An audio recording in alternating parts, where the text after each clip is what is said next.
capturing the heroic efforts of people, unleashing the power of story on business challenges, and using the 5 strategies of change management. These topics are covered as Dr. Terry Paulson explains how leaders make change work. Dr. Terry Paulson is a psychologist and author of such popular books as Paulson on Change and 50 Tips for Speaking Like a Pro. A prominent platform presenter as well, Dr. Paulson is a member of the International Speakers Hall of Fame. Listen as Dr. Terry Paulson talks about how leaders make change work. Today's session, Leaders Make Change Work. Everybody talks about change. Everybody knows they got to deal with change. You don't want to hear about change. You want to hear about making change work. What are the practical strategies you can use as a leader to make sure that happens? First key idea that I want you to remember is to cultivate the action imperative. How many of you work with companies where they substituted analysis for courage? They had a 9-year task force. How many of you have been involved? You go, by the time they figure out what to do, a competitor has already come out with a model that is far better and improved. Our job is to do our due diligence, but to get into motion. Once you're in motion, you have a chance to make the adjustments that are necessary. Winston Churchill, the right leader for very difficult and troubling times, said, "I never worry about action. I only worry about inaction."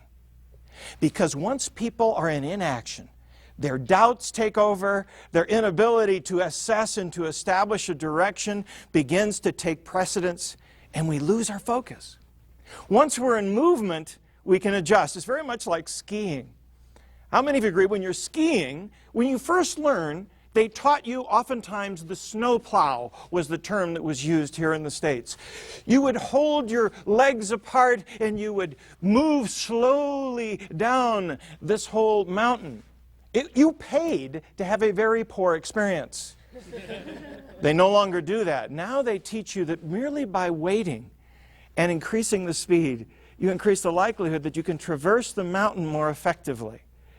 Only with speed does that become possible. When you're in movement, you can get feedback from the world. The job of a good change leader is to keep people moving. Do your assessment, but get into movement so you can get feedback from your world. Wayne Gretzky, the great hockey player. Early on, a coach who was frustrated with his lack of scoring pulled him aside after a frustrating evening.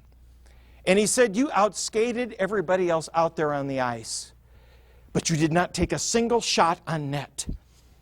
Miss some tomorrow night. You don't miss any, don't come back in here. You miss 100% of the shots you never take." How many times we get into a position where we're so afraid to move that we don't even raise our hand and participate.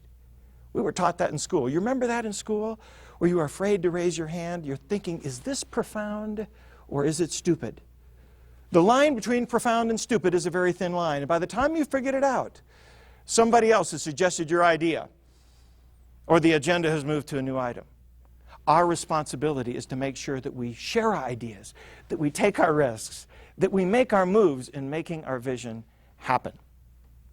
Second key point I want you to remember. Kill the myth of perfection. How many of you agree that quality is a very important part of competing in the global economy?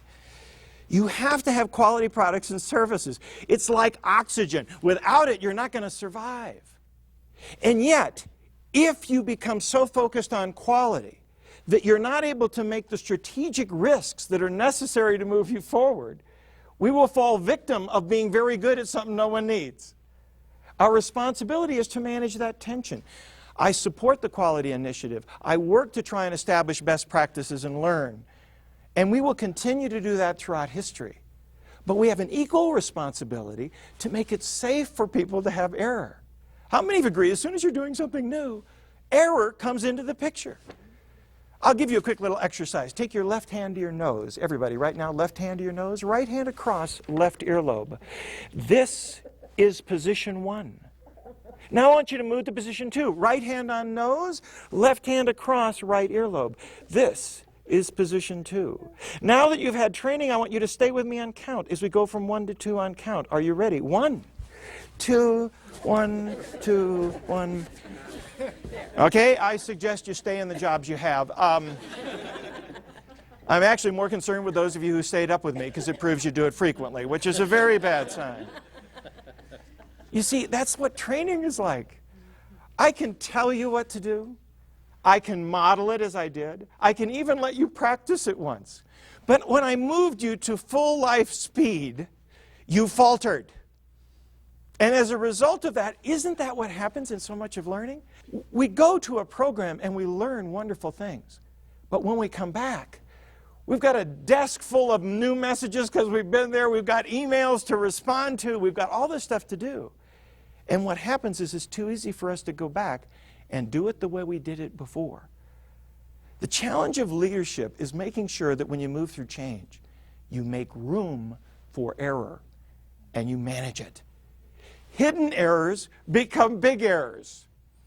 How many of you would agree with that? It is our responsibility to surface errors early. The earlier I know about it, the less likely it is going to interfere with our ability that by the time we get to the customer with our product or service, it's quality. That's the challenge that we have to make sure that we do. Perfect leaders are intimidating. If you have to be perfect in everything you do, you know you do not always handle things well. So you'll have more of a tendency not to want to share your ideas. If everybody in the group begins to think that a certain way is the best way to do it and you're the only one who doesn't, you tend not to raise your hand. Our responsibility is to create an environment where people understand error is part and parcel of change. How many of you have people working for you that you are really glad you have? It's even changed your prayers. Every night you get down on your knees, let them live. We want to make sure we have these people. And if they perceive you as intimidating or always having to be right, they have to play games with you instead of realizing they can get the best ideas that are possible.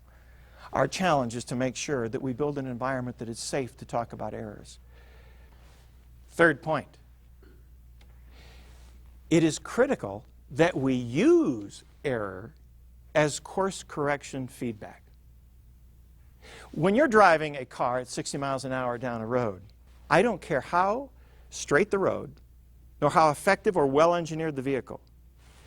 When you're going 60 miles per hour, your hand has to go back and forth to maintain your course. You make course corrections.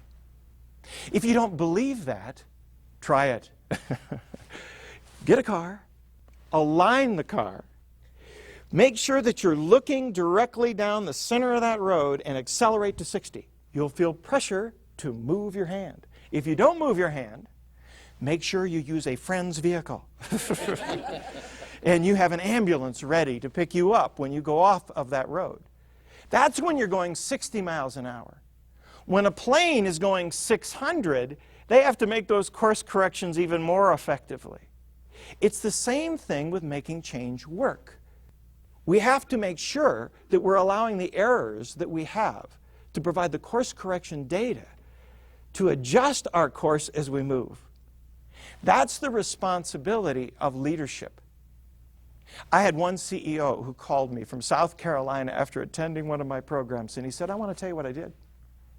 I went back and I put $100 on the table with my top executives.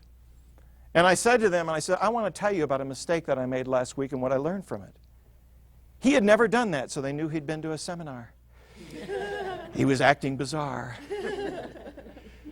He then told them the error that he had made, and he said, the reason I'm telling you that is that I don't want you to make the same mistake. We lost a lot of money as a result of my decision. We don't need to have us lose the money twice. Then he looked at the $100 and he said, you're probably wondering what the $100 is for. That's for anybody who can top it. Now you have a basic trust issue. I could win the $100 and lose my job. This may not be a good deal. They went around the room. Each person shared a mistaken judgment they had made and what they'd learned from that experience. One of the managers in that meeting said, that's the best investment we have ever made in a meeting in any that we've ever had. You see, our responsibility is not to just talk about our perfect quality and all the best practices. We need to do that. But we need to surface and be comfortable looking at the errors. The change journey is very much like a car that has no reverse. You can't turn it off.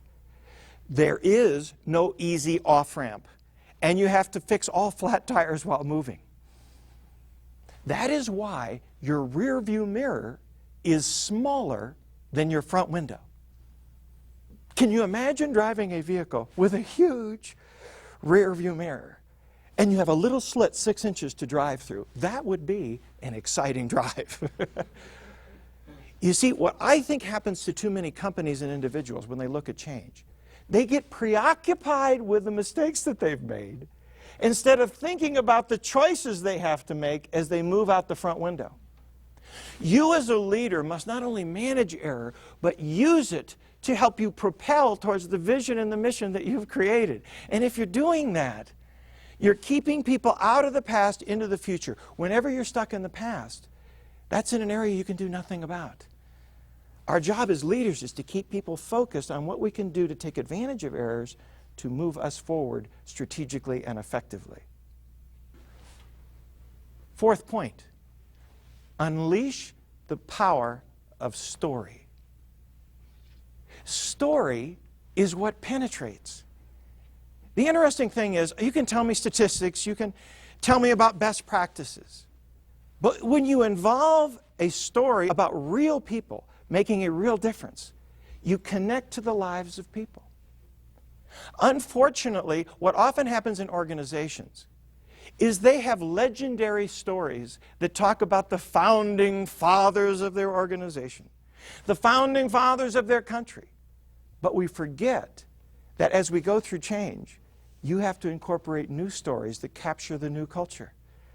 If you are going to make change work, your job is to capture the story of change working and positively gossip about the people and the events that are shaping the culture that you're trying to create. Now, here's the challenge of this.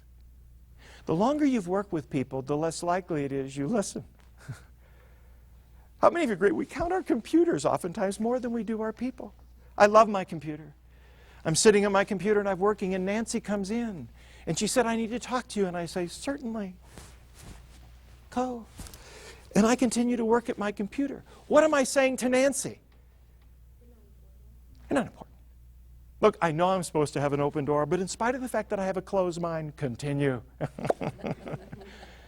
You see, I honestly believe if I am not creating an environment where I give her passion for her ideas and her input, I am missing one of the greatest opportunities I have as a leader.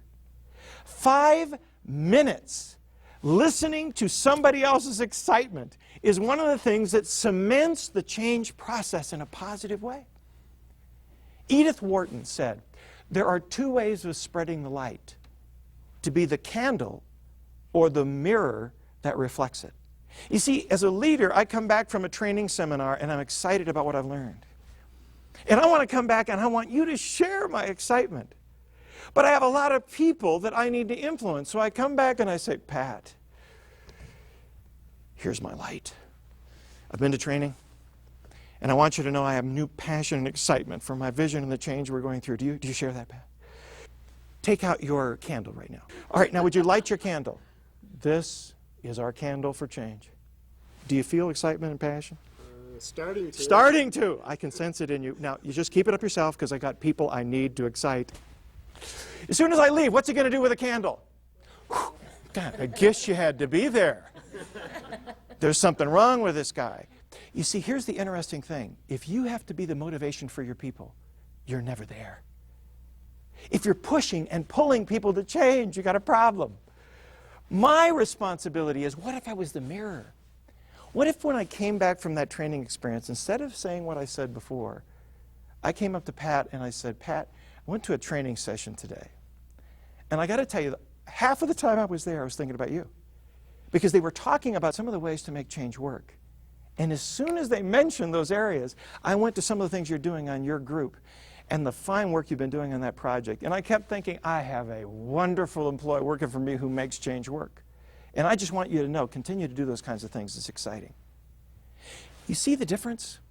I'm excited about his performance. If we come back and we share stories from other companies, we're not getting excited about the right people. The difference between being enthusiastic and generating enthusiasm is whose ideas you get excited about. Our responsibility is to make sure we're excited about our people. The first manager I ever had, best manager I ever reported to, his name was Jack Nichols. I was 17 years old. I was a lab technician. That was my title. I drove a truck. It was a construction project. I don't know why they called me a lab technician. Now I'm sure it was for funding purposes. It was my first job. And on that job, he came to me on Friday and he said, Terry, every week I take a walk with each one of my employees. Your day is going to be Friday. That was my first job, so I didn't want to pretend like I didn't know what managers did. You know, I figured it out now. They walk with people. So I'm walking with this guy, and he shares a very insightful question. He said, Terry, you've been here a week now. What's working for you? I remember looking at him like, what? What do we ask teenagers? That is not the question. We ask questions like, how's it going in school? We want them to get good at school because we eventually want them to leave. How's it going in sports? Maybe you'll get a scholarship or something. Are you on drugs? Seldom do we ask the question, what's working for you? I was glad we were walking. I'm walking with this guy, and I said, well, the guys taught me how to load the truck. We have very sensitive equipment, and that's been working. And he said, good, Terry, I'm glad you learned from the guys. But I want you to know something. When I first hired you, I knew there was something special about you. In fact, I expect to learn something from you this summer. I remember looking at him like, what? I felt like saying, you're in big trouble. This is all I know, and they told me this one. Talk to my mother. She knows I don't know anything. She'll give you an excuse note. That man ruined my summer. Because every single week he asked me that stupid question. And here's the interesting thing, just like school, because you know, my model for leadership prior to that was school. And you know what you learn in school? It isn't to be excellent in learning. You learn how to get from one class to the next. Isn't that what we learn? You learn how a teacher gives a test. First test, you study everything. Once you realize there's nothing from the text, what do you say to your friends? Nothing from the text. Burn them. You just studied the notes. The interesting thing about leadership is if all we're interested in is problems, that's what you get. Most leaders are problem focused. Got any problems? Got any problems? Got any problems? No problems? Back to work. Nobody is asking what's working. By asking that question every week, he forced me to look at the issues and to struggle with my own sense of value. In fact, my best day was always Thursday, because if I got to Thursday and nothing had worked, my walk was Friday. I had to have something work on Thursday. Every week I had something to share. Twice that summer he said, Terry, I love that idea so much. Would you mind if we brought it up during the staff time? Now I was 17, you got to look cool. Sure. In that staff meeting, I thought he'd forgotten halfway through. Then he said to the entire group, you know, Terry came up with something the other day. In fact, he did such a good job of explaining it to me. I remember looking at him, no, I don't want to say it. He said, go ahead, tell them, Terry, what you told me. I was intimidated. I was 17 years old. The rest of them were old, 30, 31. And I remember looking at his eyes and encouraging eyes that he had. He is the best listener I have ever dealt with in my life. Because I believe when you're the mirror, you're listening to the input of other people. And you're allowing their excitement and passion to show. And then you positively gossip about it to everybody you talk to. When you go into other departments, you say, I got to tell you about what Pat's been doing, or Rebecca, or whoever the person is.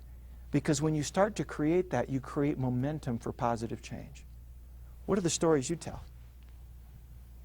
What are the best practices that your people are teaching you that you can cement into your culture? You need new stories. Final point. Take more of the blame and less of the credit. More of the blame, less of the credit. Most leaders take more than their share of the credit and less than their share of the blame and wonder why people don't get excited. It is our responsibility to realize that when you're making change work, it's your people that are making it work. Our job is to make them look good. We tell the story, but in addition to telling the story, we also need to take responsibility when errors do occur.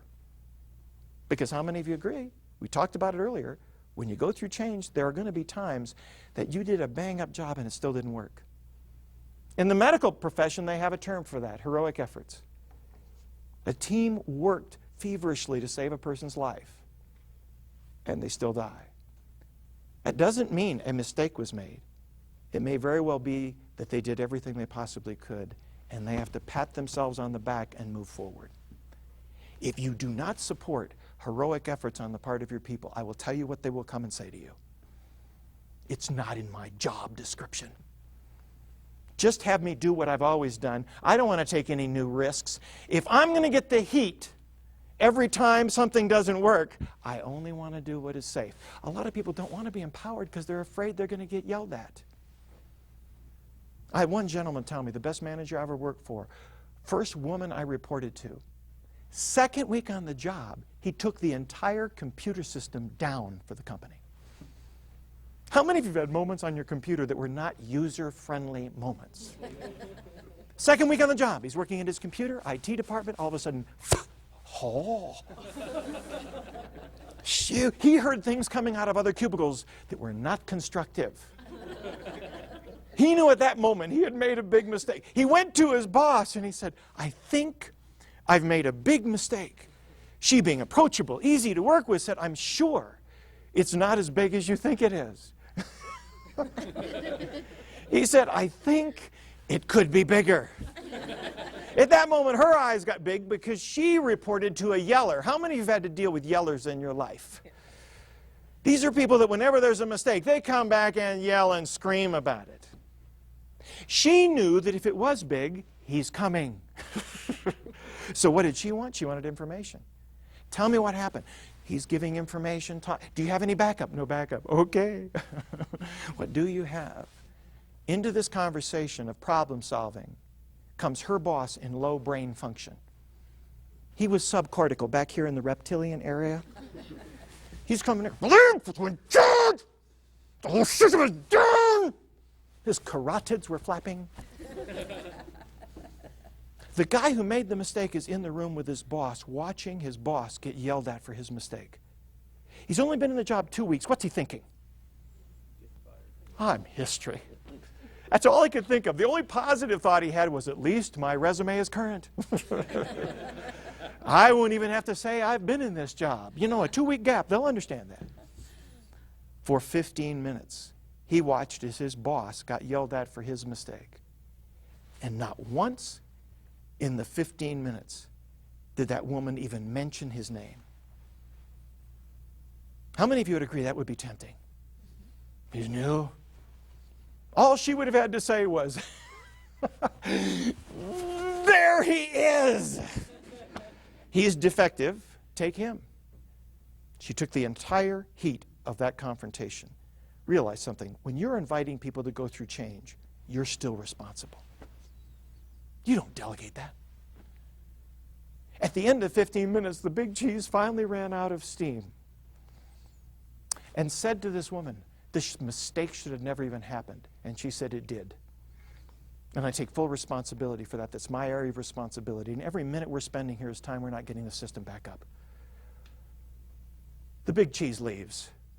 Now, he is alone with her. His previous experience is that pain goes downhill, increasing speed and severity. He was expecting to be yelled at.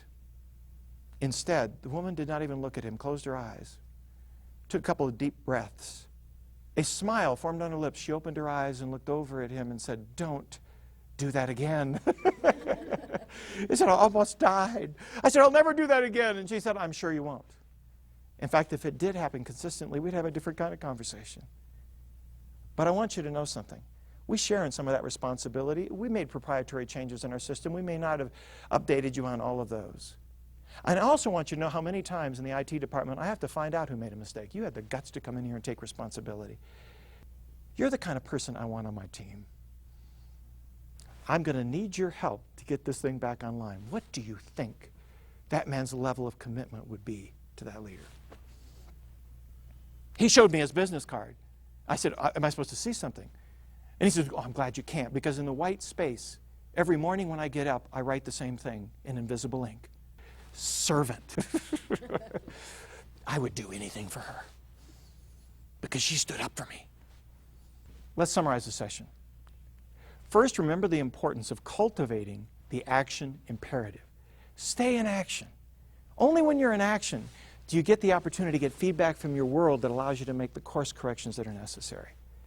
Secondly, kill the myth of perfection. Quality is important, but balance that with an equal emphasis on being able to manage error. There's going to be error whenever you go through change. Our job is to use that as data and feedback in the course correction process. Make sure you're cultivating and finding the positive story about what's working in the new culture you're trying to create, and honor your people by positively gossiping about their performance. And finally, learn to make sure that you take more than your share of the blame and less than your share of the credit. When you do that, we will make change work.